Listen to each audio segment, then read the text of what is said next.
नमस्कार दोस्तों, स्वागत है आप सभी का आपके अपने YouTube channel Gangotri GS academy में। मैं गौतम कुमार आप सभी का स्वागत करता हूं और आशा करता हूं कि आप सभी कुशल होंगे और आपकी तैयारी ठीक ठाक से चल रही होगी। जैसे जैसे एग्जाम नज़दीक आ रहा है वैसे वैसे आपका जो तनाव है वो भी बढ़ रहा होगा। तो आपसे यह सलाह आपको दिया जाता है कि ज़्यादा तनाव न लें, ठीक है, और तनाव मुक्त एग्जाम की तैयारी करें, ठीक है। और ज़्यादा समय न लेते हुए आज के नए सेशन की हम लोग शुरुआत करेंगे। और उससे पहले आप सभी से गुजारिश है कि यदि आप इस चैनल पे नए हैं तो इस चैनल को सब्सक्राइब करें, लाइक करें, दोस्तों में शेयर करें तथा ये सेशन आपको कैसा लगता है कमेंट अवश्य करें, ठीक है। तो चलिए आज के नए सेशन की शुरुआत करते हैं। आज का पहला सवाल है,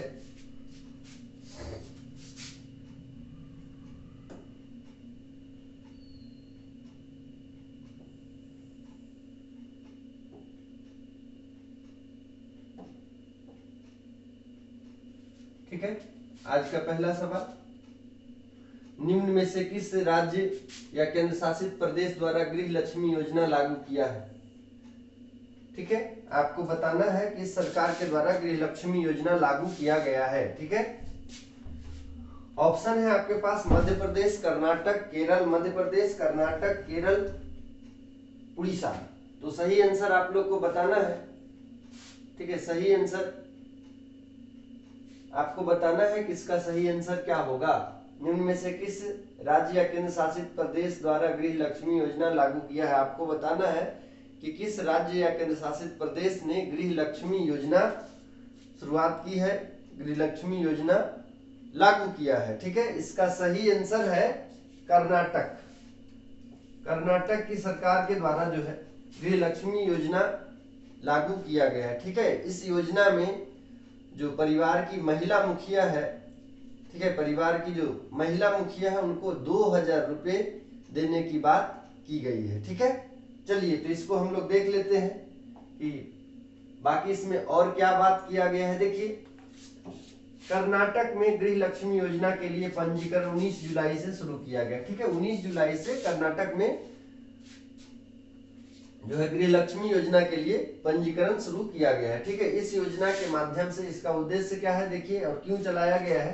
तो उद्देश्य पूरे कर्नाटक राज्य में परिवार की मुखिया को 2000 रुपए की मासिक राशि प्रदान की जाएगी, ठीक है। तो ये जो गृह लक्ष्मी योजना है इसके द्वारा जो कर्नाटक की जो महिला है या परिवार की जो महिला मुखिया है उनको 2000 रुपए प्रति माह की राशि प्रदान की जाएगी। तो याद रखिएगा, आपसे सवाल पूछा जा सकता है कि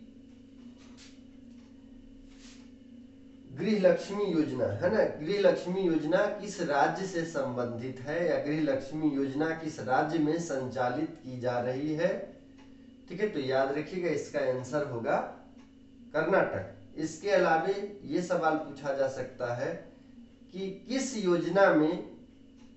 योजना में महिला मुखिया को 2000 रुपए प्रदान करने की घोषणा की गई है, और वहां पे आपका योजना का नाम दिया रहेगा। तो याद रखिएगा सही आंसर होगा गृह लक्ष्मी योजना, ठीक है। किस सरकार के द्वारा? कर्नाटक सरकार के द्वारा। चलिए अगला सवाल देखते हैं। दूसरा सवाल है, किस राज्य या केंद्र शासित प्रदेश ने प्रारंभिक बचपन देखभाल और शिक्षा ECE किट या खेल पिटारा किट लॉन्च किया है, ठीक है। आपको बताना है कि किस राज्य या केंद्र शासित प्रदेश के द्वारा प्रारंभिक बचपन की देखभाल के लिए और शिक्षा के लिए किट या खेल पिटारा योजना लॉन्च किया है। इसका सही आंसर है, ठीक है। सबसे पहले ऑप्शन देख लेते हैं। ऑप्शन है नई दिल्ली, उत्तर प्रदेश, बिहार और तेलंगाना, ठीक है। नई दिल्ली, उत्तर प्रदेश, बिहार और तेलंगाना। इसका सही आंसर होगा नई दिल्ली। नई दिल्ली की सरकार के द्वारा है खेल पिटारा या किट जो है खेल पिटारा किट या शिक्षा किट योजना की शुरुआत की गई है, ठीक है। चलिए ये शिक्षा किट या खेल पिटारा जो किट है वो लॉन्च किया गया है। चलिए आगे हम लोग देखते हैं। दिल्ली में हाल ही में प्रारंभिक बाल्यावस्था देखभाल और शिक्षा ECE किट या खेल पिटारा किट लॉन्च किया गया है। इसे राज्य शैक्षणिक अनुसंधान और प्रशिक्षण परिषद NCERT दिल्ली और आंगनबाड़ी टीम के द्वारा विकसित किया गया। ठीक है, ये भी आपके लिए इम्पोर्टेंट है। आपसे पूछा जा सकता है कि खेल पिटारा योजना जो है या खेल पिटारा किट जो है वो किस संस्था के द्वारा लॉन्च किया गया है या किस संस्था के द्वारा विकसित किया गया है। तो यहाँ पे याद रखिएगा, राज्य शैक्षणिक अनुसंधान और प्रशिक्षण परिषद यानी NCERT और आंगनबाड़ी। ठीक है, आंगनबाड़ी टीम के द्वारा विकसित किया गया है। किट में क्या क्या है वो देख लीजिए। किट में खेल, खिलौना, पहेलियां और किताबें शामिल है। किट में क्या क्या है, तो खेल, खिलौना, पहेलियां और किताबें शामिल है। इन्हें दिल्ली के 11,000 आंगनबाड़ी केंद्रों में वितरित किया जाएगा। तो कितने केंद्रों में? 11,000 आंगनबाड़ी केंद्रों में वितरित करने की ये योजना है। ठीक है, तो एक महत्वपूर्ण पहल खेल पिटारा किट नई दिल्ली सरकार के द्वारा किया गया है। ठीक है, इसमें भागीदारी किनकी है, किनके द्वारा विकसित किया गया है? तो NCERT और आंगनबाड़ी की टीम के द्वारा इसको विकसित किया गया है। ठीक है, किट में क्या क्या शामिल है? तो किट में खेल, खिलौना, पहेलियां और किताबें। ठीक है, चलिए आगे तीसरा सवाल हम लोग देखते हैं। तीसरा सवाल,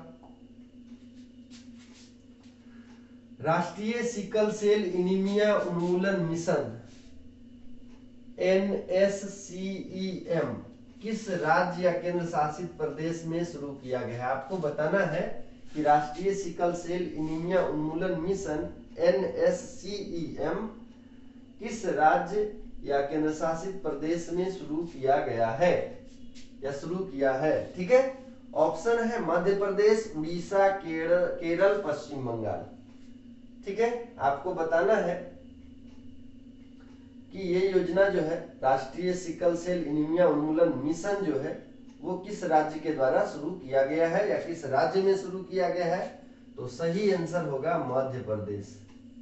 मध्य प्रदेश के शहडोल में यह लॉन्च किया गया है। इस मिशन की शुरुआत की गई है। ठीक है, याद रखिएगा, नाम क्या है? NSCEM। ठीक है, राष्ट्रीय सिकल सेल एनीमिया उन्मूलन मिशन, मध्य प्रदेश। चलिए आगे देखते हैं इसमें क्या बात किया गया है, देख लेते हैं। देखिए, भारत के प्रधानमंत्री नरेंद्र मोदी ने मध्य प्रदेश के शहडोल में राष्ट्रीय सिकल सेल एनीमिया उन्मूलन मिशन का शुभारंभ किया। किसके द्वारा शुभारंभ किया गया है? तो प्रधानमंत्री नरेंद्र मोदी के द्वारा मध्य प्रदेश के शहडोल में राष्ट्रीय सिकल सेल एनीमिया उन्मूलन मिशन का शुभारंभ किया गया है। देखिए, राष्ट्रीय सिकल सेल एनीमिया उन्मूलन मिशन का लक्ष्य 2047 तक सिकल सेल एनीमिया को खत्म करना है। तो उद्देश्य आप लोग देख लीजिए। ठीक है, लक्ष्य पहले देखना है। लक्ष्य क्या है? तो 2047 तक सिकल सेल एनीमिया को खत्म करना है। तो आपसे सवाल पूछा जा सकता है कि सिकल सेल एनीमिया को खत्म करने का लक्ष्य किस वर्ष तक रखा गया है? तो 2047 याद रखिएगा। उन्होंने सिकल सेल एनीमिया उन्मूलन के लिए दिशा निर्देश भी जारी किए। इस मिशन का केंद्रीय बजट 2023 में पेश किया गया था। इस मिशन को केंद्रीय बजट 2023 में पेश किया गया था, जिसका उद्देश्य सिकल सेल रोग से उत्पन्न महत्वपूर्ण स्वास्थ्य चुनौतियों का सामना करना था। ठीक है, ये जो मिशन है इसकी जो शुरुआत यदि बात करें कब हुई थी, तो केंद्रीय बजट 2023 में ही इसको पेश कर दिया था। बजट 2023 में ही इसको पेश किया गया था। इसका उद्देश्य क्या है? सिकल सेल रोग से मुक्ति प्रदान करना और उससे संबंधित जो चुनौतियां हैं उसका समाधान करना, खासकर देश की आदिवासी आबादी के बीच। ठीक है, देश के आदिवासी आबादी के बीच में सिकल सेल एनीमिया जो है एक गंभीर समस्या के रूप में उभरा है, गंभीर चुनौती के रूप में उभरा है, गंभीर रोग के रूप में ये देखा जा रहा है। और झारखंड की भी बात करें तो झारखंड में भी एनीमिया की जो समस्या है वो लगातार बढ़ रही है। झारखंड में भी एनीमिया के रोगों जो मरीजों हैं उसकी संख्या लगातार बढ़ रही है। एनीमिया में होता क्या है कि रक्त की कमी हो जाती है, ठीक है, रक्त की कमी हो जाती है। इसके अलावा अलग अलग टाइप का भी एनीमिया होता है। सबसे ज्यादा यदि एनीमिया की बात करें तो आयरन डिफिशियंसी से होता है, ठीक है, आयरन डिफिशियंसी उसमें सबसे ज्यादा पाया गया है। तो याद रखिएगा सिकल सेल एनीमिया किस राज्य से संबंधित है? मध्य प्रदेश से संबंधित है। किसके द्वारा शुरू किया गया था? ठीक है, तो प्रधानमंत्री नरेंद्र मोदी के द्वारा शुभारंभ किया गया था, ठीक है। लक्ष्य कब तक है? 2047 तक है। उद्देश्य क्या है? तो सिकल सेल रोग से उत्पन्न विभिन्न प्रकार की स्वास्थ्य चुनौतियों का समाधान प्रस्तुत करना, ठीक है। और ये जो रोग है वो विशेषकर आदिवासी आबादी में ज्यादा देखने को मिलता है, आदिवासी क्षेत्रों में ज्यादा देखने को मिलता है, ठीक है। चलिए अगला सवाल, चौथा सवाल,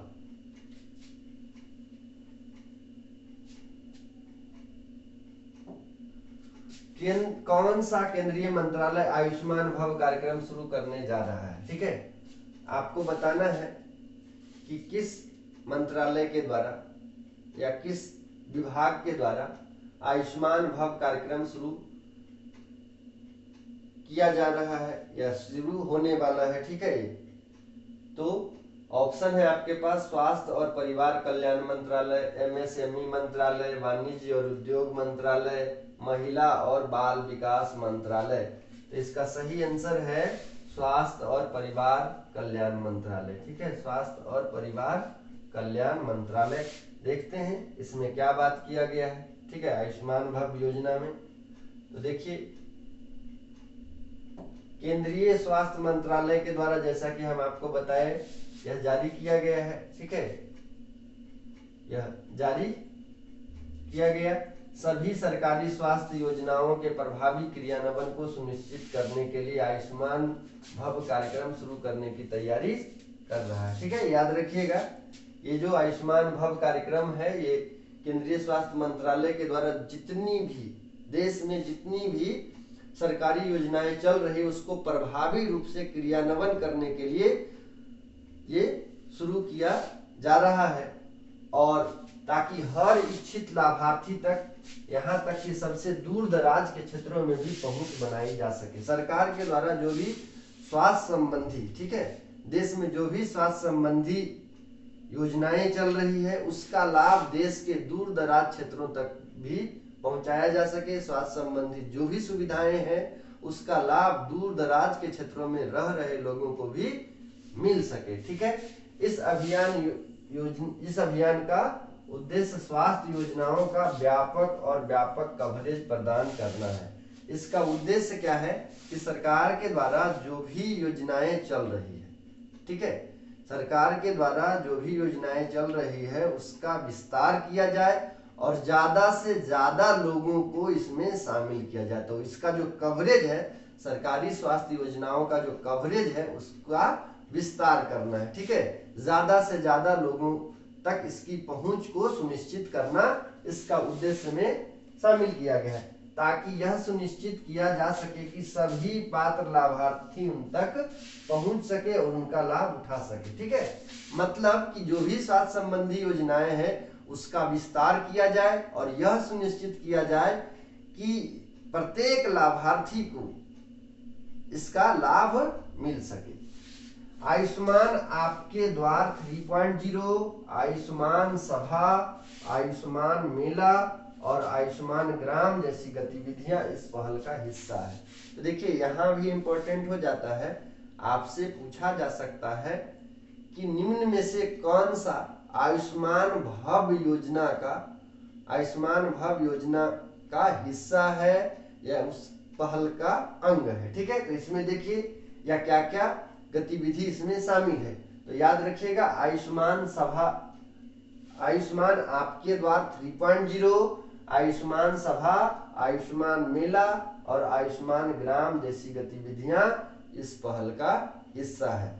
दूसरा सवाल ये भी पूछा जा सकता है कि कौन सा पहल जो है वो आयुष्मान भव योजना का, ठीक है, आयुष्मान भव योजना का हिस्सा नहीं है या आयुष्मान भव योजना का अंग नहीं है। तो याद रखिएगा कौन कौन सा इसका पहल का हिस्सा है।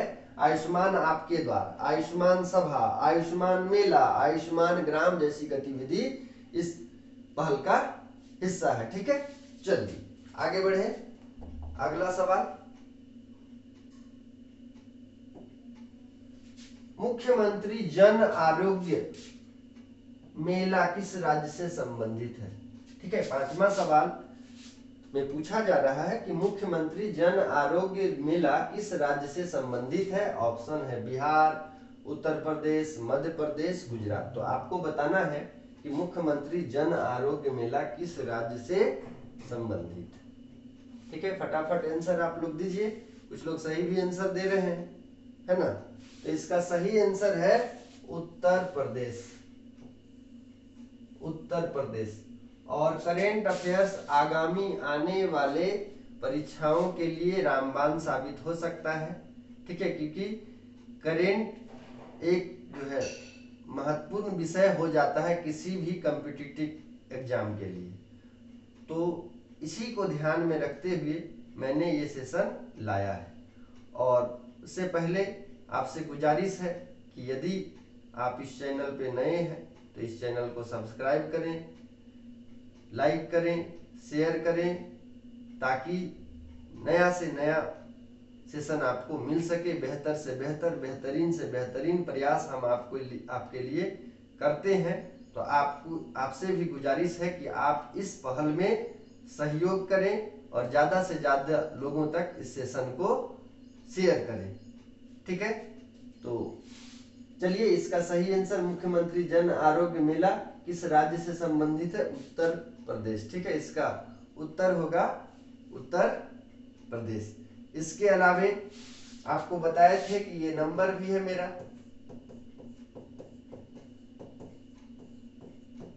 ठीक है, इस पर व्हाट्सएप करना है। ठीक है, यदि नोट्स चाहिए तो आप व्हाट्सएप कर सकते हैं, या क्लासेस चाहिए तब भी आप व्हाट्सएप कर सकते हैं। ठीक है, नोट्स चाहिए टीजीटी, पीजीटी या नेट से संबंधित, यदि आपको नोट्स की जरूरत है तो आपको नोट्स भी मिलेगा। इस नंबर पे व्हाट्सएप करना है। कॉल करिएगा तो शायद कॉल ना लगे, लेकिन व्हाट्सएप यदि करिएगा तुरंत प्रभाव से आपका जवाब दे दिया जाएगा। आप कौन है, ठीक है, किस कोर्स के लिए आपको नोट्स चाहिए, किस एग्जाम के लिए आपको नोट्स चाहिए। इसके अलावे टेलीग्राम चैनल है, टेलीग्राम गंगोत्री जीएस एकेडमी, है ना, इसी के नाम से गंगोत्री जीएस एकेडमी के ही नाम से है। आप इसको आप ज्वाइन कर सकते हैं और इसमें आपको पीडीएफ जो है मिलेगा। ठीक है, ये पीडीएफ डिमांड पे मिलेगा। यदि आप लोग चाहते हैं कि पीडीएफ मेरे पास होना चाहिए तो आप लोग टेलीग्राम को ज्वाइन करके आप वहाँ पे अपनी इच्छा को रख सकते हैं, अपनी बातों को रख सकते हैं। वहाँ पे हम इस पीडीएफ को डाल देंगे। चलिए तो देखते हैं।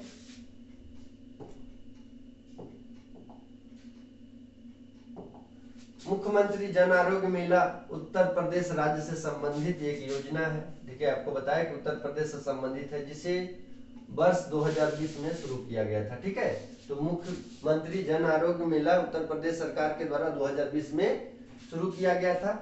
इससे राज्य के 12 करोड़ से अधिक रोगियों को लाभ हुआ है। ठीक है, तो राज्य के 12 करोड़ रोगियों को मुख्यमंत्री जन आरोग्य योजना का लाभ मिला है। केंद्रीय स्वास्थ्य मंत्रालय ने उत्तर प्रदेश को सफल स्वास्थ्य सेवा मॉडल को अपनाने की योजना बनाई है। ठीक है, केंद्रीय स्वास्थ्य मंत्रालय ने उत्तर प्रदेश का जो ये मॉडल है उसको अन्य सभी राज्यों में भी अपनाने की योजना बना रही है कि इसी मॉडल पर अन्य राज्यों में भी काम किया जाए, पहल किया जाए, ताकि ज्यादा से ज्यादा लाभार्थी को इसका लाभ मिल सके। ठीक है, जिसमें जन आरोग्य मेला की अवधारणा भी शामिल है, जो उपस्थित लोगों को चिकित्सा देखभाल प्रदान करता है। देखिए, मुख्यमंत्री जन आरोग्य मेला क्या बात सुनिश्चित करता है, इसको ध्यान रखिएगा कि जब यह मेला लगता है, ठीक है, इसके अंतर्गत क्या होता है, जो भी लाभार्थी वहां पे, जो भी मरीज हैं वहां पे पहुंचते हैं, जो भी रोगी वहां पे पहुंचते हैं, तो उनको तुरंत प्रभाव से समाधान दे दिया जाता है। इसके अलावे उस मेले में जो गंभीर रोग से पीड़ित व्यक्ति है उनको फर्दर जो है अच्छे अस्पताल में, बड़े अस्पताल में ट्रांसफर कर दिया जाता है। ठीक है, तो देखिए, और गंभीर रोगियों को विशेष अस्पताल में रेफर करता है। ठीक है, तो इसका लाभ जो है ज्यादा से ज्यादा लाभार्थी को मिल सके, और जो भी इसमें उपस्थित होते हैं उनका तो समाधान होता ही है, लेकिन यदि उसमें जिनका समाधान नहीं हो पाता है, जो गंभीर रोग से पीड़ित है, तो उनको बड़े अस्पताल में या अन्य अस्पताल में रेफर कर दिया जाता है। तो याद रखिएगा, मुख्यमंत्री जन आरोग्य मेला उत्तर प्रदेश राज्य से संबंधित है। ठीक है, कितने करोड़ रोगियों को, कितने रोगियों को लाभ मिल चुका है? तो 12 करोड़ रोगियों को लाभ मिल चुका है इससे। चलिए अगला सवाल, 6 नंबर क्वेश्चन, किस राज्य या केंद्र शासित प्रदेश ने अमृत वृक्ष आंदोलन ऐप लॉन्च किया है? आपको बताना है किस राज्य या केंद्र शासित प्रदेश ने अमृत वृक्ष ऐप लॉन्च किया है। ऑप्शन है आपके पास,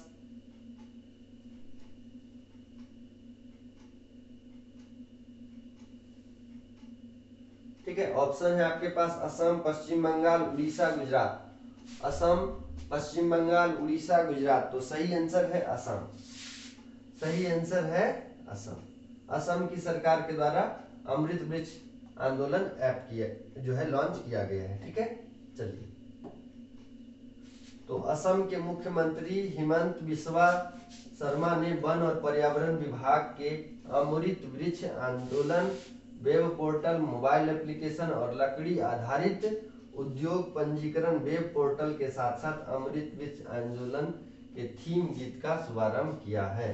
ठीक है, तो याद रखिएगा, असम के मुख्यमंत्री के द्वारा अमृत वृक्ष ऐप, वेब पोर्टल, एप्लीकेशन इत्यादि, ठीक है, लकड़ी आधारित उद्योग को बढ़ावा देने के लिए, ठीक है, अमृत वृक्ष ऐप लॉन्च किया गया है।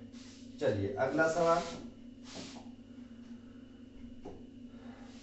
किस स्वतंत्रता सेनानी ने 1922 में अंग्रेजों के खिलाफ रंपा विद्रोह शुरू किया? ठीक है, आपको बताना है कि स्वतंत्रता सेनानी ने 1922 में अंग्रेजों के खिलाफ रंपा विद्रोह शुरू किया था।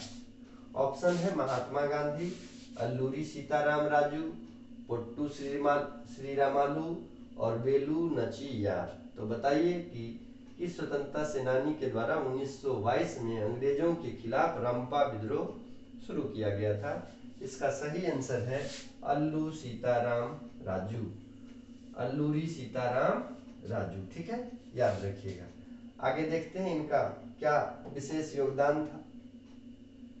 ठीक है, देखिए, हाल ही में अल्लूरी सीताराम राजू की 125वीं जयंती मनाई गई। ठीक है, अल्लूरी सीताराम राजू की 125वीं जयंती मनाई गई 4 जुलाई 1997 को आंध्र प्रदेश के भीमावरम के पास जन्मे वे एक भारतीय क्रांतिकारी थे। देखिए, इनका जन्म जो है 4 जुलाई 1997 ईस्वी को आंध्र प्रदेश के भीमावरम के निकट हुआ था, और ये एक भारतीय क्रांतिकारी थे जिन्होंने भारत में ब्रिटिश औपनिवेशिक शासन के खिलाफ एक सशस्त्र अभियान का नेतृत्व किया। इन्होंने भारत में ब्रिटिश औपनिवेशिक शक्तियों के खिलाफ, औपनिवेशिक शासन के खिलाफ एक सशस्त्र अभियान जो है का नेतृत्व किया था। अगस्त 1922 में इन्होंने अंग्रेजों के खिलाफ रंपा विद्रोह शुरू किया, जिसे अब रंपा विद्रोह के रूप में जाना जाता है। ठीक है, 1922 ईस्वी में इनके द्वारा जो है अंग्रेजों के खिलाफ रंपा विद्रोह शुरू किया गया था, जिसे अब जो है रंपा विद्रोह के रूप में जाना जाता है। तो याद रखिएगा, अल्लू सीताराम राजू की 125वीं जयंती कब मनाई गई? तो 4 जुलाई को मनाई गई। ठीक है, किस राज्य से संबंध है रखते हैं ये? तो आंध्र प्रदेश। ठीक है, आंध्र प्रदेश के भीमावरम में इनका जन्म हुआ था। इसके अलावे अंग्रेजों के खिलाफ या जो अंग्रेजी हुकूमत थी या ब्रिटिश उपनिवेश शक्तियां थी, इसके खिलाफ इनके द्वारा रंपा विद्रोह शुरू किया गया था। ये सशस्त्र अभियान था। ठीक है, रंपा विद्रोह जो है ये सशस्त्र अभियान था। ठीक है, चलिए तो अगला सवाल हम लोग देखते हैं। अगला सवाल, किस संगठन ने स्कूलों से भारतीय भाषा को शिक्षण माध्यम के रूप में अपनाने को कहा है? ठीक है, आपको बताना है कि किस संगठन के द्वारा अपने स्कूलों में भारतीय भाषाओं को शिक्षण माध्यम के रूप में अपनाने को कहा है। ठीक है, ऑप्शन है आपके पास UGC, NITI Aayog, CBSE, NCERT. ठीक है, तो इसका सही आंसर है सीबीएसई।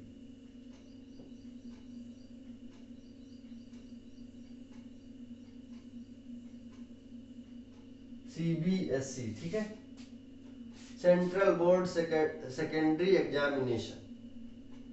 ठीक है, तो सीबीएसई के द्वारा जो स्कूल है, उनके द्वारा जो संचालित स्कूल है, उसमें भारतीय भाषाओं को शिक्षण के माध्यम से प्रारंभ करने को कहा गया है। ठीक है, तो ये भी एक बहुत बड़ी पहल मानी जा सकती है कि भारतीय भाषाओं को भी सीबीएसई के स्कूलों में पढ़ाया जाएगा। चलिए आगे देखते हैं हम इसमें और क्या बातें की गई है। देखिए, केंद्रीय माध्यमिक शिक्षा बोर्ड सीबीएसई ने अपने संबद्ध स्कूलों से पूर्व प्राथमिक कक्षाओं से 12 तक मौजूदा विकल्प के अलावा शिक्षा के माध्यम के रूप में संविधान की अनुसूची में उल्लेखित भारतीय भाषाओं का विकल्प प्रदान करने पर विचार करने को कहा है।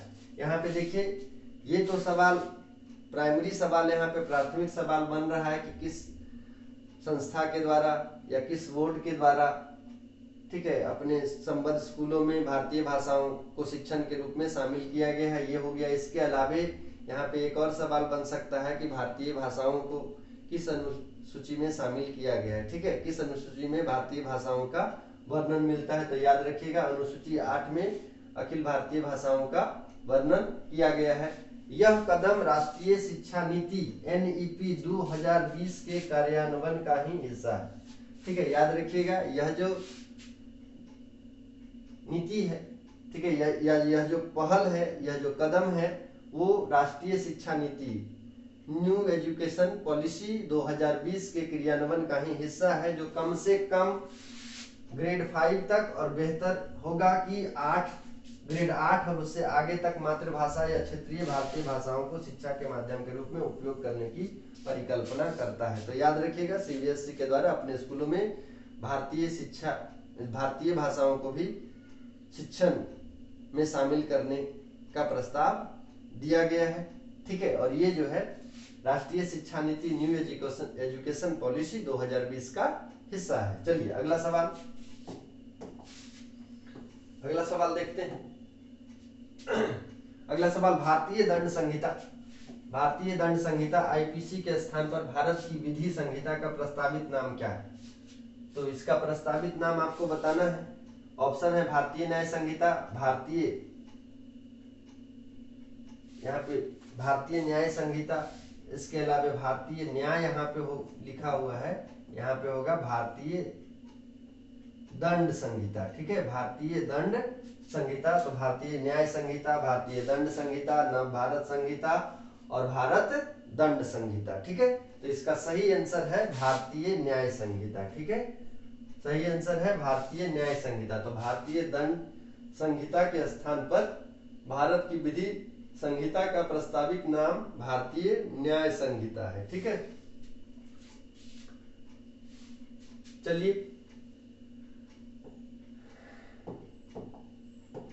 देखिए, प्रस्तावित भारतीय न्याय संहिता बीएनएस, भारतीय न्याय संहिता बीएनएस बोलते हैं। ठीक है, 2023, जिसका उद्देश्य भारतीय दंड संहिता आईपीसी को प्रस्तावित करना है। ठीक है, तो आपसे पूछा जा सकता है बीएनएस 2023 भारतीय न्याय संहिता 2023 का उद्देश्य क्या है? तो भारतीय दंड संहिता को रिप्लेस करना है। ठीक है, को प्रस्तावित करना है। ठीक है, याद रखिएगा, पहले विवादास्पद आईपीसी धारा 377 को हटा देती है, जिसका उपयोग समलैंगिक कृत्यों को अपराध घोषित करने के लिए किया जाता था, जब तक कि 2018 में सुप्रीम कोर्ट ने इसे रद्द नहीं कर दिया।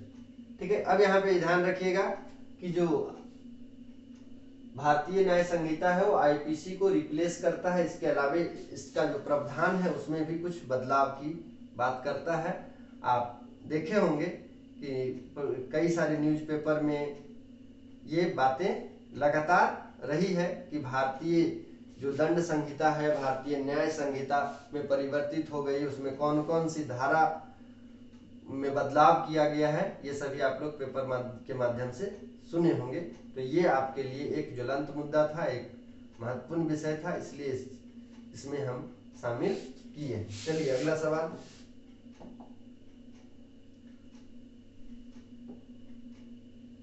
देखिए, किस पूर्वोत्तर राज्य में जैविक कृषि विश्वविद्यालय की आधारशिला रखी गई? आपको बताना है कि किस पूर्वोत्तर राज्य में जैविक कृषि विश्वविद्यालय की आधारशिला रखी गई है। ऑप्शन है आपके पास मेघालय, सिक्किम, असम, मणिपुर। ठीक है, मेघालय, सिक्किम, असम, मणिपुर। तो याद रखिएगा सही आंसर है सिक्किम।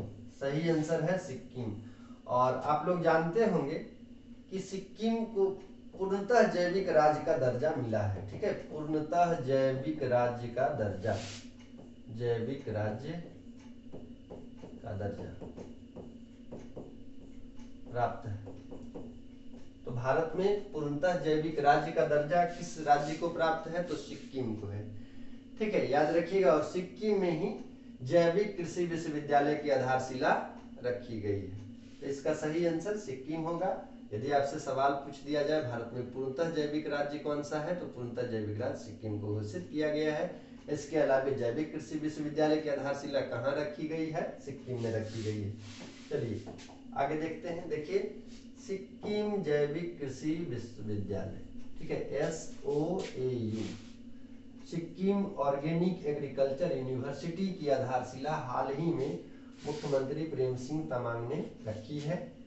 यह जैविक खेती से संबंधित विषयों पर शिक्षा के लिए उत्कृष्ट केंद्र बनने वाला है। ठीक है, तो जैविक खेती पर या जैविक कृषि से संबंधित जो भी विषय हैं उस पर शिक्षा प्राप्त करना है तो आप इस यूनिवर्सिटी में एडमिशन ले सकते हैं। ठीक है, जो भी कृषि विषय से संबंधित और भी जैविक कृषि से संबंधित विषयों में विशेष योगदान देना चाहते हैं, जो इच्छा रखते हैं कि नहीं जैविक खेती पर हमको कार्य करना है। ठीक है, तो देखिए यह जैविक खेती से संबंधित विषयों पर शिक्षा के लिए उत्कृष्ट केंद्र बनने वाला है। सिक्किम विधानसभा ने इस साल की शुरुआत में सिक्किम जैविक कृषि विश्वविद्यालय अधिनियम जो 2023 पारित किया। ठीक है, तो सिक्किम के द्वारा ही जैविक कृषि विश्वविद्यालय अधिनियम 2023 में पारित किया गया है। ठीक है, तो सिक्किम जैविक कृषि विश्वविद्यालय अधिनियम 2023 ये पारित किया गया है सिक्किम के द्वारा। ठीक है, चलिए आगे। किस केंद्रीय मंत्रालय ने समुद्रा ऐप लॉन्च किया है? आपको बताना है किस मंत्रालय के द्वारा समुद्रा ऐप लॉन्च किया गया है। ठीक है, किस मंत्रालय के द्वारा समुद्रा ऐप लॉन्च किया गया है? ऑप्शन है पृथ्वी विज्ञान मंत्रालय, जल शक्ति मंत्रालय, विद्युत मंत्रालय, कोयला मंत्रालय। ठीक है, तो समुद्रा ऐप जो है ये पृथ्वी विज्ञान मंत्रालय के द्वारा लॉन्च किया गया है। ठीक है, पृथ्वी विज्ञान मंत्रालय के द्वारा समुद्रा ऐप लॉन्च किया गया है। देखिए, पृथ्वी विज्ञान मंत्रालय के अंतर्गत भारतीय राष्ट्रीय महासागर सूचना सेवा केंद्र ने एक नया मोबाइल एप्लीकेशन समुद्रा जारी किया है। समुद्री डेटा संसाधनों और सलाह के समुद्री उपयोगकर्ताओं तक स्मार्ट पहुंच।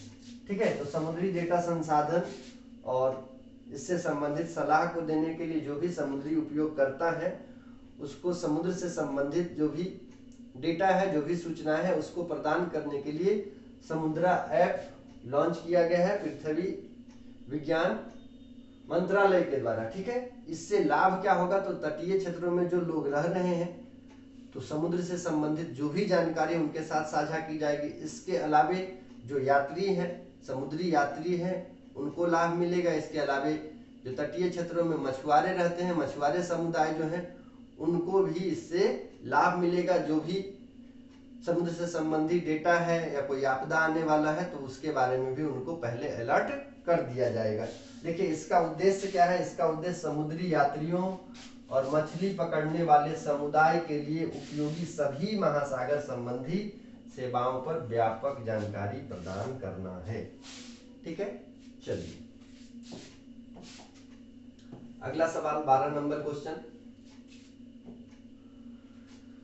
भारतीय सांस्कृतिक संबंध परिषद ICCR द्वारा आयोजित महोत्सव का नाम क्या है? आपको बताना है कि भारतीय सांस्कृतिक संबंध परिषद द्वारा आयोजित महोत्सव का नाम क्या है। ऑप्शन है विंध्य, रामायण, वैशाली, हिमालय। ठीक है, विंध्य, रामायण, वैशाली, हिमालय। तो भारतीय सांस्कृतिक संबंध परिषद द्वारा आयोजित महोत्सव का नाम है वैशाली, वैशाली। ठीक है, और ये जो महोत्सव है वो बिहार में आरंभ किया गया था। ये नालंदा विश्वविद्यालय से संबंधित। ठीक है, नालंदा विश्वविद्यालय के बारे में आप लोग सुने हैं कि नालंदा विश्वविद्यालय का जो भव्य परिसर है उसको फिर से बनाया गया है और उसको जो ओपन भी है कर दिया गया है। ठीक है, प्रधानमंत्री नरेंद्र मोदी जी के द्वारा इसको, ठीक है, इनॉग्रेशन भी कर दिया गया, उद्घाटन भी कर दिया गया है और कई देश के विद्यार्थी जो है यहाँ पे पढ़ रहे हैं। ठीक है, यदि आप राजगीर कभी जाएं तो नालंदा विश्वविद्यालय भ्रमण कर सकते हैं।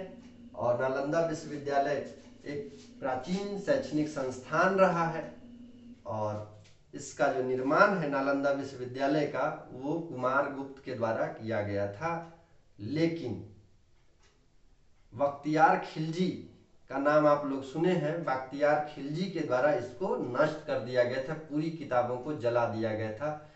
इतना बड़ा लाइब्रेरी यहाँ था कि 3 महीने तक यह किताब जलता रहा।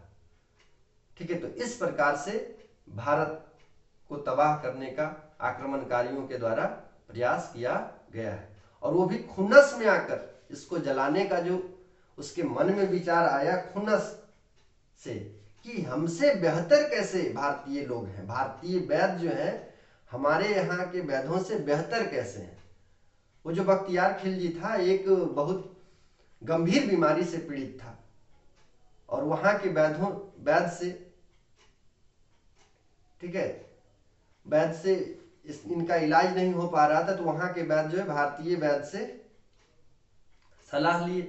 भारतीय वैद्य जब यहाँ से उनको दवाई भेजा गया तो वो लेने से इनकार कर दिए। ये बात पुनः भारतीय वैद्यों के पास आया कि ये तो दवाई लेने से इनकार कर रहे हैं। तो उनका जो काम करने का तरीका है भारतीय वैद्य के द्वारा पूछा गया तो बोले कि हाँ ये कुरान पढ़ते हैं। तो कुरान की एक प्रति मंगाई गई और उसी में जो दवाई थी उसको उसका लेप जो है लगा दिया गया और जब वो कुरान पढ़ते थे, ठीक है, और आप लोग भी जानते हैं पेज वगैरह पलटने के लिए कभी कभी मुंह में भी हाथ बार बार लगाया जाता है, तो वो यही काम कर रहे थे जिसके कारण जो है वो दवा का असर उनके शरीर में हुआ और वो जो है ठीक हो गए। और हम ठीक कैसे हुए उनको भी चमत्कार लगा जब वहां के वैद्यों ने ये बात बताया कि भारतीय वैद्यों के द्वारा ऐसा कारनामा किया गया है और आप इस गंभीर बीमारी से ठीक हो गए। तब वह भारत पे आक्रमण करता, नालंदा विश्वविद्यालय को खत्म करता है, ठीक है, उसको ध्वस्त कर देता है और किताब का जो लाइब्रेरी है उसमें आग लगा देता है। चलिए ये सब कहानी आप लोग जानते होंगे, ज़्यादा कहानी बताने की जरूरत नहीं है, नहीं तो फिर लगेगा ये तो कहानी बताना शुरू कर दिए। ठीक है, तो जहां पे जरूरत होगा थोड़ा सा बता दिया आप कि किसके द्वारा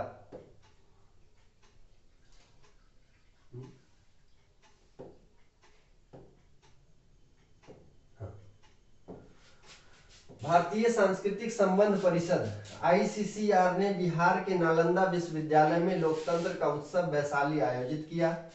15 सितंबर को दुनिया भर में अंतर्राष्ट्रीय लोकतंत्र दिवस के रूप में मनाया जाता है। ठीक है, तो याद रखिएगा अंतर्राष्ट्रीय लोकतंत्र दिवस के अवसर पे ही बिहार के नालंदा विश्वविद्यालय में वैशाली महोत्सव का आयोजन किया गया था और 15 सितंबर को अंतर्राष्ट्रीय लोकतंत्र दिवस के रूप में मनाया जाता है।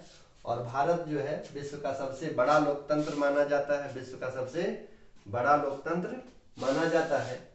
तो 15 सितंबर को अंतर्राष्ट्रीय लोकतंत्र दिवस मनाया जाता है। ये भी आपके लिए इम्पोर्टेंट हो गया, आपसे पूछा जा सकता है कि अंतर्राष्ट्रीय लोकतंत्र दिवस कब मनाया जाता है, तो 15 सितंबर। बिहार में वैशाली वह स्थान है जहां लोकतंत्र की जड़ें हैं, यहीं से लोकतंत्र की शुरुआत मानी जाती, लोकतंत्र का जो विस्तार है माना जाता है। तो लोकतंत्र से यह जो वैशाली है बहुत पहले से जुड़ाव रखता है। ICCR विदेश मंत्रालय के प्रशासनिक नियंत्रण के तहत एक स्वायत्त संस्था है। ठीक है, ये भी सवाल आपसे पूछा जा सकता है कि ICCR किस मंत्रालय के नियंत्रण में कार्य करता है, तो याद रखिएगा यह विदेश मंत्रालय के प्रशासनिक नियंत्रण के अंतर्गत स्वायत्त संस्था है। ठीक है, इंडिपेंडेंट बॉडी है। चलिए आगे बढ़ते हैं। अगला सवाल 13 नंबर क्वेश्चन क्या कह रहा है, देखिए। प्रधानमंत्री के जन्मदिन के अवसर पर केंद्रीय स्वास्थ्य मंत्रालय द्वारा शुरू किए गए अभियान का नाम क्या है। आपको बताना है कि प्रधानमंत्री के जन्मदिन के अवसर पर केंद्रीय स्वास्थ्य मंत्रालय द्वारा शुरू किए गए अभियान का नाम क्या है। ऑप्शन है आयुष्मान भव अभियान, भारत भव अभियान, आत्मनिर्भर भारत, भारत आरोग्य अभियान। तो इसका सही आंसर है आयुष्मान भव अभियान। आयुष्मान भव अभियान के बारे में आपको बता चुके हैं। ठीक है, मध्य प्रदेश के शहडोल से शुरू हुआ था ये, है ना। आयुष्मान भव अभियान आपको बताए थे, प्रधानमंत्री नरेंद्र मोदी के द्वारा यह शुरू किया गया था। चलिए, केंद्रीय स्वास्थ्य मंत्रालय ने प्रधानमंत्री नरेंद्र मोदी के 73वें जन्मदिन के अवसर पर 17 सितंबर को देशव्यापी स्वास्थ्य अभियान आयुष्मान भव की शुरुआत की है। ठीक है, तो याद रखिएगा आयुष्मान भव की शुरुआत कब की गई है, तो 17 सितंबर को शुरू किया गया है। ठीक है, किनके जन्मदिन पर किया गया है ये भी आपसे सवाल पूछा जा सकता है, तो प्रधानमंत्री नरेंद्र मोदी के जन्मदिन पर यह शुरू किया गया है। ठीक है, और कौन सा रिसेंट में जो जन्मदिन मनाया गया, तो 73वां जन्मदिन इनका मनाया गया है। इस व्यापक स्वास्थ्य अभियान का उद्घाटन राष्ट्रपति द्रौपदी मुर्मू ने किया है। ठीक है, तो ये भी सवाल पूछा जा सकता है कि इसका उद्घाटन किसके द्वारा किया गया है, तो अमूमन आप लोग इसका सही आंसर, ठीक है, श्री नरेंद्र मोदी ही लगाइएगा, लेकिन यहाँ पे ध्यान देना है। ठीक है, थोड़ा सा ध्यान देना है कि इनका जो उद्घाटन है राष्ट्रपति द्रौपदी मुर्मू के द्वारा किया गया। आपसे पूछा जा सकता है आयुष्मान भव जो योजना है उसकी शुरुआत उसका जो उद्घाटन है किनके द्वारा किया गया, तो याद रखिएगा राष्ट्रपति द्रौपदी मुर्मू के द्वारा, जिससे लाखों लोगों को लाभ पहुंचाने वाला व्यापक स्वास्थ्य अभियान की शुरुआत हुई है। ठीक है, आपको बताए थे कि आयुष्मान भव योजना जो है उसमें क्या बात किया गया था, तो उसमें यह बात किया गया था कि जो भी सरकारी योजनाएं हैं, ठीक है, देश भर में जो भी सरकारी योजनाएं संचालित की गई है उसका ज़्यादा से ज़्यादा लोगों तक पहुंच हो, इसके कवरेज का विस्तार किया जाए और दूर दराज के क्षेत्रों में भी जो लोग निवास कर रहे हैं उनको सरकारी स्वास्थ्य संबंधी योजनाओं का लाभ मिल सके। ठीक है, चलिए अगला सवाल देखिए। अगला सवाल 14 नंबर सवाल यह कहता है कि इजराइल और फिलिस्तीन से अपने नागरिकों को वापस लाने के लिए भारत द्वारा शुरू किए गए ऑपरेशन का नाम, तो आपको उस ऑपरेशन का नाम बताना है जिसके द्वारा भारत इजराइल और फिलिस्तीन से अपने नागरिकों को वापस लाया है। ठीक है, तो इजराइल और फिलिस्तीन से अपने नागरिकों को वापस लाने के लिए भारत द्वारा शुरू किए गए ऑपरेशन का नाम आपको बताना है। ऑप्शन है ऑपरेशन अजय, ऑपरेशन अभय, ऑपरेशन अटल, ऑपरेशन अरुण। तो इसका सही आंसर क्या होगा, इसका सही आंसर है ऑपरेशन अजय। सही आंसर है ऑपरेशन अजय। दूसरे तरह से ये सवाल पूछा जा सकता है कि ऑपरेशन अजय किससे संबंधित है। ठीक है, तो बोला जा सकता है कि रूस से भारतीय नागरिकों को बाहर निकालना, यूक्रेन से भारतीय नागरिकों को बाहर निकालना, इजराइल से भारतीय नागरिकों को बाहर निकालना, इस प्रकार से ऑप्शन दे सकता है। तो याद रखिएगा, ऑपरेशन अजय इजराइल और फिलिस्तीन से अपने नागरिकों को भारत लाने की योजना है, भारत के द्वारा अपने नागरिकों को भारत में लाने की योजना है। चलिए देखिए, भारत ने हाल ही में ऑपरेशन अजय की शुरुआत की घोषणा की, जिसका उद्देश्य इजराइल और फिलिस्तीन दोनों देशों से भारतीय नागरिकों को वापस लाना है। अनुमान के अनुसार वर्तमान में लगभग 18,000 भारतीय इजराइल में रह रहे हैं। गाजा से हमास आतंकवादियों द्वारा इजराइल के खिलाफ किए गए हमले और इजराइल की जवाबी कार्रवाई में हजारों लोग मारे गए हैं। तो आपको पता है गाजा, ठीक है, फिलिस्तीन और इजराइल के बीच में युद्ध चल रहा है और इस युद्ध के बीच भारत सरकार वहां पे जो भारतीय नागरिक हैं उसको निकालने के लिए ऑपरेशन अजय शुरू किया है और इसके माध्यम से वहां से सुरक्षित अपने नागरिकों को भारत मंगा रहा है। तो इसमें ये बात भी याद रखना है कि वर्तमान समय में 18,000 भारतीय इजराइल में रह रहे थे, ठीक है। ऐसे उतना डीप में आपसे नहीं पूछेगा, ये पूछ सकता है कि ऑपरेशन अजय किससे संबंधित है या इजराइल और फिलिस्तीन से भारतीय नागरिकों को बुलाने की योजना का नाम क्या है। तो ऑपरेशन अजय याद रखिएगा। चलिए अगला सवाल, 15 नंबर सवाल कहता है कि किस राज्य ने हर घर में सुरक्षित पेयजल कनेक्शन पहुंचाने के लिए मिशन भागीरथ शुरू किया। तो आपको बताना है कि किस राज्य के द्वारा हर घर में सुरक्षित पेयजल कनेक्शन पहुंचाने के लिए मिशन भागीरथ शुरू किया है, ठीक है। अभी देखिए, पेयजल को सुरक्षित करने के लिए, पेयजल को सभी घरों तक पहुंचाने के लिए, सुरक्षित पेयजल को घरों तक पहुंचाने के लिए अलग अलग राज्य में अलग अलग योजनाएं चलाई गई है, ठीक है। हर घर नल योजना के बारे में आप लोग सुने होंगे, घर घर जल योजना के बारे में आप लोग सुने होंगे। उसी प्रकार से, उसी के तर्ज पर राज्य में हर घर सुरक्षित पेयजल कनेक्शन पहुंचाने के लिए मिशन भागीरथ शुरू किया गया है। वो किस राज्य के द्वारा शुरू किया गया है, यही आपको बताना है। ऑप्शन आपके पास है मध्य प्रदेश, उत्तर प्रदेश, तेलंगाना और गुजरात। तो इसका सही आंसर होगा तेलंगाना, ठीक है। इसका सही आंसर क्या है, तेलंगाना। तो तेलंगाना सरकार के द्वारा हर घर में सुरक्षित पेयजल कनेक्शन पहुंचाने के लिए मिशन भागीरथ की शुरुआत की गई है। आपसे दूसरा सवाल पूछा जा सकता है, इसी से रिलेटेड होगा, कि मिशन भागीरथ किस राज्य से संबंध रखता है, ठीक है। तो याद रखिएगा तेलंगाना होगा। चलिए, इसमें प्रति व्यक्ति कितना लीटर प्रतिदिन दिया जाएगा, इसकी भी बात की गई है। तो देख लेते हैं कि इस योजना के अंतर्गत क्या बातें की गई है। तेलंगाना पहला राज्य है जिसने मिशन भागीरथ नामक परियोजना शुरू की है, ठीक है। तो पहला राज्य है जिसने मिशन भागीरथ नामक परियोजना शुरू की है, जिसका उद्देश्य हर घर में सुरक्षित पेयजल कनेक्शन पहुंचाना है। उद्देश्य क्या है, हर घर में सुरक्षित पेयजल कनेक्शन को पहुंचाना। इस परियोजना का उद्देश्य ग्रामीण घरों को 100 लीटर प्रति व्यक्ति प्रतिदिन, याद रखिएगा, ये भी पूछा जा सकता है, ठीक है, कि मिशन भागीरथ का हिस्सा नहीं है या इसका उद्देश्य क्या है। अलग अलग जगहों पर अलग अलग इसका लक्ष्य रखा गया है, ठीक है। इसका टारगेट है कि कितना कहां पे देना है।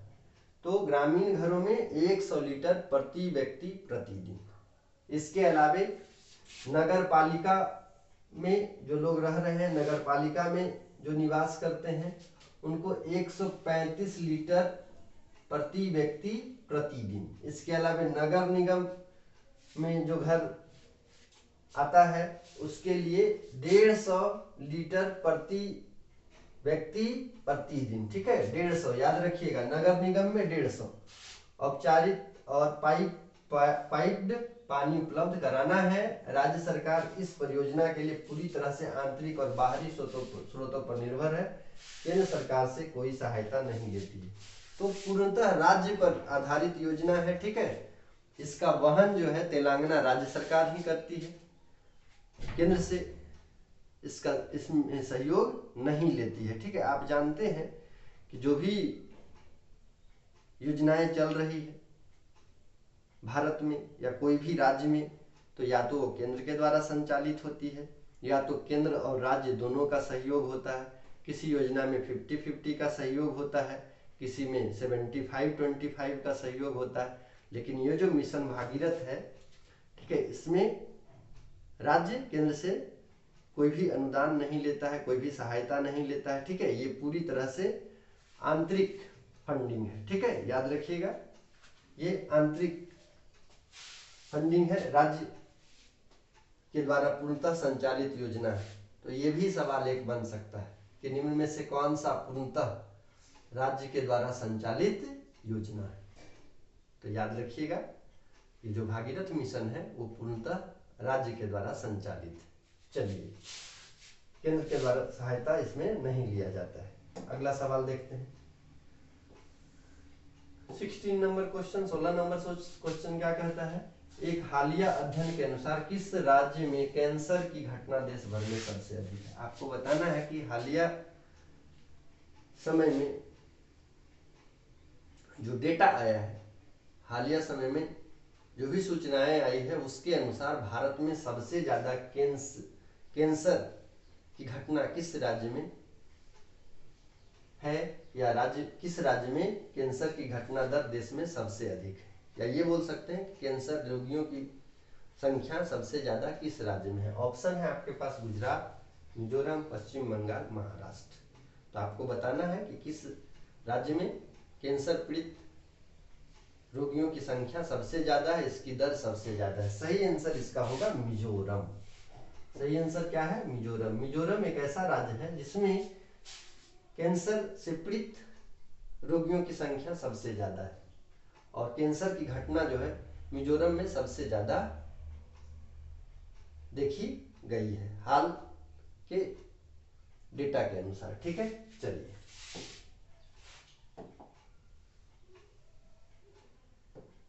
देखिए, देश का दूसरा सबसे कम आबादी वाला राज्य होने के बावजूद मिजोरम में भारत में कैंसर की सबसे अधिक घटनाएं होती है। तो कैंसर की सबसे अधिक घटनाएं मिजोरम में, याद रखिएगा। 18 साल के ट्रेंड अध्ययन से प्राप्त नवीनतम साक्ष्यों से पता चला है कि मिजोरम में कैंसर की घटनाएं और मृत्यु दर में लगातार वृद्धि हो रही है। तो कैंसर की घटना और इससे जो मृत्यु हो रही है उसकी दर में लगातार वृद्धि हो रही है, जिसमें पुरुषों में पेट का कैंसर, ठीक है, अधिकतर जो मौतें हो रही है उसमें पुरुषों की जो मौत होती है या पुरुषों में जो है मौत का कारण जो है, प्राथमिक कारण क्या बताया गया है? तो पेट का कैंसर। जबकि महिलाओं की मौत का कारण क्या है? फेफड़ों का कैंसर। ठीक है, तो पुरुषों के मौत का कारण पेट का कैंसर, महिलाओं के मौत का कारण फेफड़ा का कैंसर, याद रखिएगा। ठीक है, चलिए, ये भी सवाल पूछा जा सकता है कि हालिया समय में मिजोरम में सबसे ज्यादा कैंसर की घटनाएं घटित हो रही, इसमें सबसे ज्यादा पुरुषों की जो मौत हो रही है वो किस अंग के प्रभावित होने से हो रही है? तो पेट, याद रखिएगा। इसमें महिलाओं की जो मौत हो रही है उसका प्राथमिक कारण किस अंग का प्रभावित होना है? तो याद रखिएगा फेफड़े का प्रभावित होना। ऐसा भी सवाल बनाया जा सकता है। चलिए अगला सवाल, 17 नंबर क्वेश्चन है, अमृत कलश यात्रा रेलगाड़ियां किस अभियान के तहत रवाना की गई है? आपको बताना है कि अमृत कलश यात्रा रेलगाड़ियां किस अभियान के तहत रवाना की गई है। ऑप्शन है एक भारत श्रेष्ठ भारत, मेरी माटी मेरा देश, युवा आत्मनिर्भर। इसका सही आंसर दीजिए कि अमृत कलश यात्रा रेलगाड़ी किस अभियान के तहत रवाना की गई है। सही ऑप्शन इसका होगा मेरी माटी मेरा देश। याद रखिएगा क्या होगा? मेरी माटी मेरा देश। चलिए अगला सवाल, 18 नंबर। चलिए पहले इसको डिटेल में देख लेते हैं थोड़ा सा। मेरी माटी मेरा देश, MMMD, मेरी माटी मेरा देश अभियान भारतीय सेना के उन सैनिकों को श्रद्धांजलि है जिन्होंने अपने देश के लिए प्राणों की आहुति दी। अभियान के तहत अमृत कलश यात्रा रेलगाड़ियां रवाना की जा रही है। इस यात्रा के दौरान विभिन्न जिलों से मिट्टी से भरे कलश एकत्र किए जाएंगे जो शहर की मिट्टी का प्रतीक है, और यात्रा का समापन राष्ट्रीय युद्ध स्थल स्मारक पर होगा। तो याद रखिएगा, मेरी माटी मेरा देश। ठीक है, उन तमाम सैनिकों को श्रद्धांजलि है जिन्होंने देश की सुरक्षा में अपने प्राण को न्यौछावर किया है, अपने प्राण को आहूत किया है। ठीक है, चलिए 18 नंबर क्वेश्चन कहता है कि राष्ट्रीय जल विज्ञान संस्थान NIH कहाँ स्थित है। आपको बताना है राष्ट्रीय जल विज्ञान संस्थान NIH कहाँ स्थित है। ऑप्शन है रुड़की, शिमला, गुवाहाटी, चेन्नई। ठीक है, रुड़की, शिमला, गुवाहाटी, चेन्नई। सही आंसर है रुड़की। तो राष्ट्रीय जल विज्ञान संस्थान रुड़की में स्थित है। चलिए देख लेते हैं इसके बारे में। देखिए, राष्ट्रीय जल विज्ञान संस्थान जल शक्ति मंत्रालय के तहत एक प्रमुख अनुसंधान और विकास संगठन है। यह उत्तराखंड के रुड़की में स्थित है। यह अयोध्या में एक नई बस्ती में पवित्र सरयू नदी के जल से भरी एक झील का निर्माण करेगा। तो याद रखिएगा, राष्ट्रीय जल विज्ञान संस्थान जो है अयोध्या में सरयू नदी में एक झील का निर्माण करेगा। यह झील जो है 430 एकड़ में फैला होगा और यह नदी से जुड़ी होगी। इस झील परियोजना को नई अयोध्या बस्ती का नीला और हरा गलियारा नाम दिया गया है। तो नीला, हरा, गलियारा किससे संबंधित है? तो झील से संबंधित है। ठीक है, तो अयोध्या में एक झील का प्रस्ताव रखा गया है। किसके द्वारा बनाया जाना है? तो राष्ट्रीय जल विज्ञान संस्थान के द्वारा। कहाँ पे स्थित है? तो आपको बता दिए, उत्तराखंड के रुड़की में है। चलिए अगला सवाल, 19 नंबर क्वेश्चन। किस संस्था ने ग्रामीण क्षेत्रों में भारतीय मानकों को बढ़ावा देने के लिए जमीनी स्तर पर पहल शुरू की है? ठीक है, किस संस्था ने ग्रामीण क्षेत्रों में भारतीय मानकों को बढ़ावा देने के लिए जमीनी स्तर पर पहल शुरू की है? इसका सही आंसर आपको बताना है। ऑप्शन है BIS, नाबार्ड, RBI, FCI। ठीक है, BIS, नाबार्ड, RBI, FCI। सही आंसर है इसका BIS। सही आंसर क्या है? BIS। ठीक है,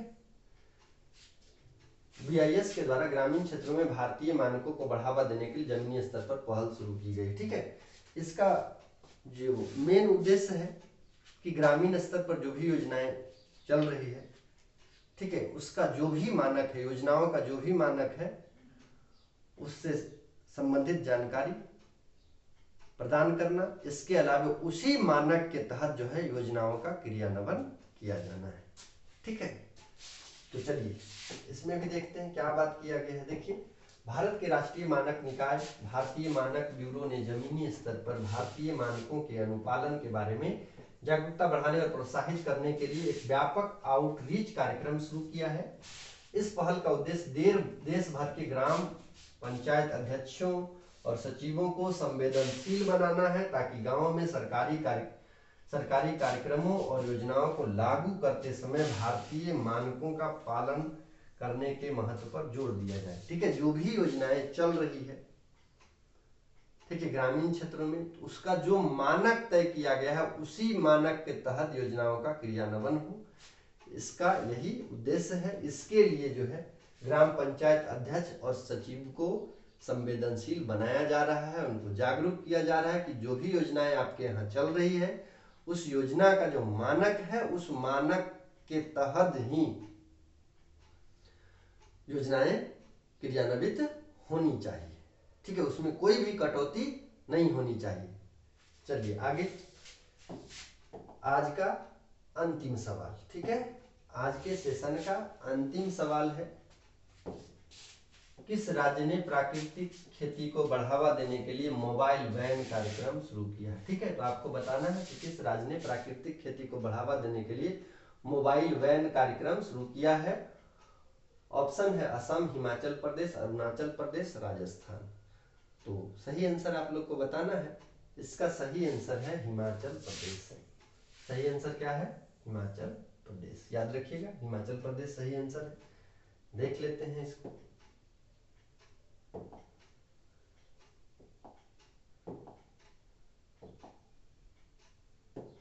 देखिए, हिमाचल प्रदेश कृषि विभाग ने प्राकृतिक खेती खुशहाल किसान योजना के तहत मोबाइल वैन कार्यक्रम शुरू किया है।